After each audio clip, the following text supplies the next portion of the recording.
नमस्कार साथियों, आप सभी का ज्योतिष की इस कक्षा में स्वागत है। आज मैं आपके सामने एक बहुत ही इंटरेस्टिंग और अच्छी जानकारी दे रहा हूँ। इसके द्वारा आप किसी की जन्म कुंडली में केवल सूर्य की डिग्री और उसकी पोजीशन देखकर लगभग बता सकते हैं कि उसका जन्म कब हुआ था। मतलब उसकी जन्म तिथि बगैर जाने आपको जन्म कुंडली में सूर्य की पोजीशन देखेंगे कि किस भाव में बैठे हैं और उनकी डिग्री कितनी है, तो उससे आपको अंदाज़ा लग जाएगा। तो उसके लिए थोड़ा सा बेसिक आपको जानकारी ये थोड़ा नोट कर लीजिएगा। मैंने ये लिखी है यहाँ पे कि इसमें लिखा है कि सूर्य का डिफरेंट राशियों में प्रवेश। आपको जैसा मालूम ही है कि सारे ग्रह हमारे ब्रह्मांड में चक्कर लगाते रहते हैं, सूर्य के चारों ओर चक्कर लगाते हैं। तो सूर्य प्रत्येक राशि में भ्रमण करते हैं, आपको पता ही है। देखिए, है ना, जैसे मकर संक्रांति तो आप लोगों ने बहुत ज़्यादा लोगों की जानकारी में है, जो कि 14 जनवरी को होती है। देखिए, है ना, मकर संक्रांति 14 जनवरी को जब सूर्य प्रवेश करते हैं। इस संक्रांति को अधिकतर लोग सबको नॉलेज है। इसी तरीके से सूर्य जब मेष में 13 या 14 अप्रैल को जाते हैं तो मेष संक्रांति होती है। इसी तरह से वृष संक्रांति, मिथुन संक्रांति, कर्क संक्रांति, सिंह संक्रांति, कन्या संक्रांति, इसी प्रकार से आप उसको नाम देंगे और इसमें ये तारीखें लिखी हुई हैं। तो जब सूर्य इन राशियों में प्रवेश करेंगे, ये निश्चित है ना, ये तारीखें निश्चित हैं। और यहाँ पर मैंने ये भी लिखा है, सूर्य एक राशि में लगभग 30 दिन रहते हैं। और चूँकि एक भाव हमारा, एक घर, एक हाउस, है ना, एक राशि 30 डिग्री की होती है, आपको जानकारी है ही। तो सूर्य लगभग 1 डिग्री की दूरी एक दिन में तय करते हैं, ठीक है ना। तो ये आप इसको नोट कर लीजिएगा और ये जानकारी आपको सूर्य की है। अब सूर्य के बारे में और कुछ ये देखिए, नोट कीजिए। सूर्य से चंद्रमा जब 7 भाव या घर या हाउस, कुछ भी आप बोलें उसको, इसी मैंने तीनों का नाम लिख दिया है, ठीक है ना, जब दूर होंगे आपस में, सूर्य और चंद्रमा 7 घरों की दूरी होगी उनमें, कहने का मतलब है जब एक दूसरे के आमने सामने होंगे तो उस समय पूर्णिमा होगी। ये डेफिनेट है, ठीक है ना। किसी की अगर जन्म कुंडली में सूर्य और चंद्रमा आमने सामने है तो आप कह सकते हैं कि आपका पूर्णिमा का जन्म है। देखिए, इसको मैंने डायग्राम से भी समझाया था कि आपको समझ में आ जाए। देखिए, पूर्णिमा का जन्म कब होगा, सूर्य और चंद्रमा देखिए आप आमने सामने हैं, ठीक है। तो ये कहीं भी हो सकते हैं, ये चाहें इसमें 1 नंबर में और 7 नंबर में हो सकते हैं, 12 में और 6 में हो सकते हैं, 2 में और 8 में हो सकते हैं। किसी भी भाव में आमने सामने होने चाहिए, तो ये पूर्णिमा का जन्म होगा। तो अब अगले पॉइंट में चलते हैं। अगर 7 भाव घर से कम है, 7 भाव या घर से कम होगी इनकी दूरी सूर्य और चंद्रमा की, तो क्या होगा, शुक्ल पक्ष का जन्म होगा। फिर से देखिए, अगर सूर्य और चंद्रमा के बीच में जो डिस्टेंस होगा वो 7 भाव से कम होगा तो शुक्ल पक्ष होगा। देखिए, इसको समझते हैं हम डायग्राम के द्वारा। आइए, ये देखिए, शुक्ल पक्ष का जन्म ये वाला है। देखिए, यहाँ पर सूर्यदेव हैं, है ना, 10वें भाव में, मेष राशि में, और चंद्रमा कर्क राशि में लग्न भाव में बैठे हुए हैं। तो हम कैसे इसको गिनेंगे, आपको पता ही है, 1 2 3 4। तो सूर्य और चंद्रमा की दूरी आपस में कितनी हुई, 4 हुई। 4 भाव आगे सूर्य से 4 भाव आगे चंद्रमा बैठे हैं। तो इस व्यक्ति का जन्म कितना होगा, क्या होगा, शुक्ल पक्ष का जन्म होगा, ये आप कह सकते हैं। तो यहाँ पर भी अगर होंगे चंद्रमा तब भी शुक्ल पक्ष, यहाँ यहाँ यहाँ यहाँ भी होंगे तो वो शुक्ल पक्ष के ही होंगे। और जब यहाँ पर आ जाएंगे चंद्रमा तो वो पूर्णिमा के हो जाएंगे आपस में। मैंने बताया था ना ऊपर कि पूर्णिमा का जन्म हो जाएगा। अब अगले पॉइंट को देखते हैं। अगर 7 घर या भाव ज़्यादा है तो क्या होगा? कृष्ण पक्ष होगा। अभी तक हमने 7 भाव या घर से कम देखा था तो शुक्ल पक्ष था। अब 7 भाव से ज़्यादा हो जाने पर कृष्ण पक्ष। देखिए इसका डायग्राम देखते हैं। ये इसका डायग्राम आ गया। हमने यहाँ पर सूर्य को देखिए लग्न में बैठाला है कन्या राशि में, और चंद्रमा बैठे हैं वृष राशि में नवम भाव में। तो इसकी डिस्टेंस कितना हो गया गिनते हैं। देखिए 1 2 3 4 5 6 7 8 9। तो सूर्य और चंद्रमा की दूरी आपस में कितनी हुई? 9 भाव हुई। ठीक है ना, क्योंकि ग्रह सारे मूवमेंट इसी तरीके से करेंगे, एंटी क्लॉकवाइज जिसे कह सकते हैं।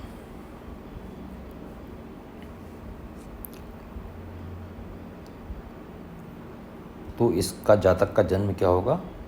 कृष्ण पक्ष का जन्म होगा। अब अगला पॉइंट क्या कहते हैं हम इसमें? अगर सूर्य और चंद्रमा साथ में हैं, एक साथ में हैं, तो क्या होगा? अमावस्या होगी। हमने देखिए पूर्णिमा देखी थी जब आमने सामने थे। अब हम देखते हैं अमावस्या में कब होगा। सूर्य और चंद्रमा देखिए यहाँ पर 10वें भाव में सूर्य और चंद्रमा साथ में हैं, तो इस व्यक्ति का आप अमावस्या का जन्म बोलेंगे। ये कहीं भी हो सकते हैं, 10वें भाव में ज़रूरी नहीं है, यहाँ भी हो सकते हैं। ये भी अमावस्या का जन्म है ना, यहाँ भी हो सकते हैं।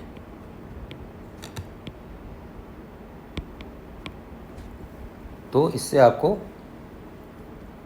कोई भ्रमित नहीं होना है कि कौन से भाव में, किसी भी भाव में हो सकते हैं। ये जितने भी सूत्र बताए हैं ये किसी भी भाव में होंगे, तो आपको इनसे फल कथन में आसानी होगी।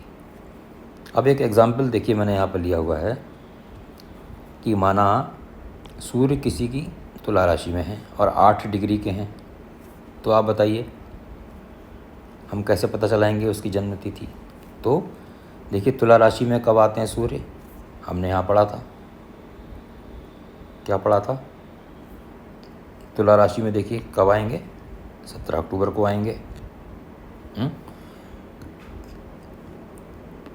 तो तुला राशि में 17 अक्टूबर को आए हैं, 8 डिग्री के बताएं।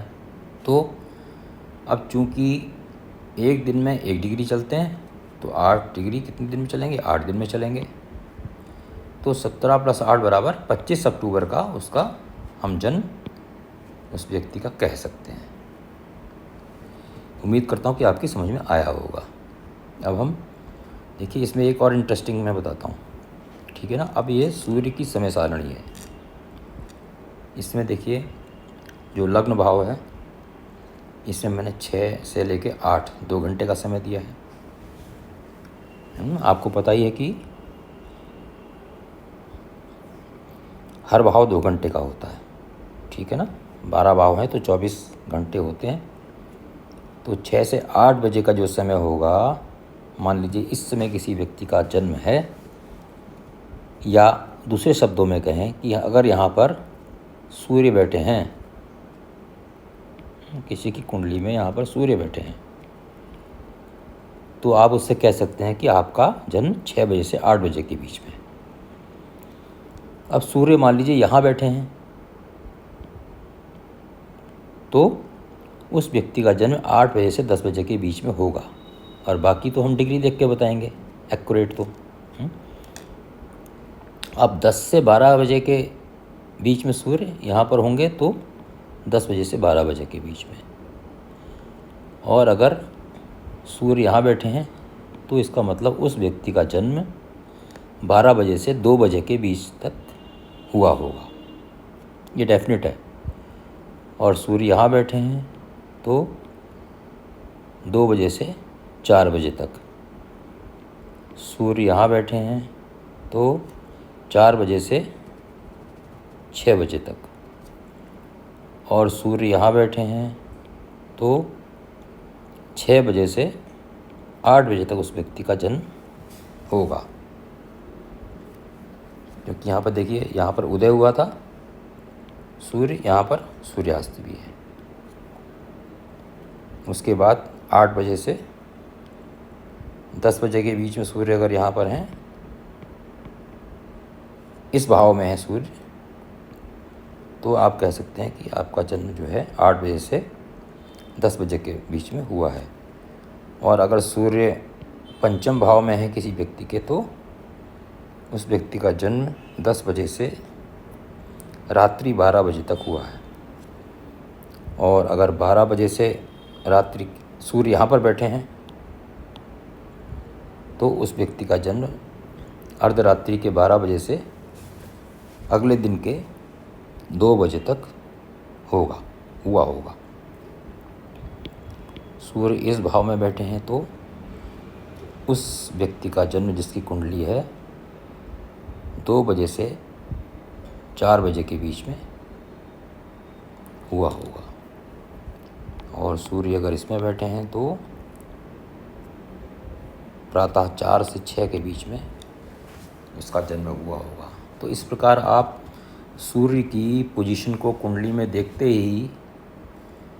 ही अंदाज़ा लगा सकते हैं कि उस व्यक्ति का जन्म किस समय हुआ है। और उस हिसाब से आप मोटा सा कुंडली की बगैर डिटेल अंदर जाए, आप उसके सूर्य से संबंधित जो परिणाम है उसको देख के थोड़ा सा अंदाज़ा लगा सकते हैं, बता सकते हैं कि उसकी कॉन्फिडेंस, उसका और उसका यश, उसका फेम, उसके पिता की पोजीशन, ठीक है ना। बाकी चीज़ें भी देखनी पड़ेंगी, खाली इससे नहीं पता चलेगा, लेकिन मोटा सा हम एक अंदाज़ा तो लगा ही सकते हैं। तो साथियों, ये सूर्य के और जन्म के बारे में, सूर्य की जन्म से संबंधित जो भी कुछ रोचक जानकारी थी और बहुत अच्छी जानकारी थी, वो मैंने आपको दी। तो अगले अंक में मैं किसी और जानकारी को लेके आपके सामने उपस्थित होऊंगा। तब तक के लिए आप सबको मेरा नमस्कार।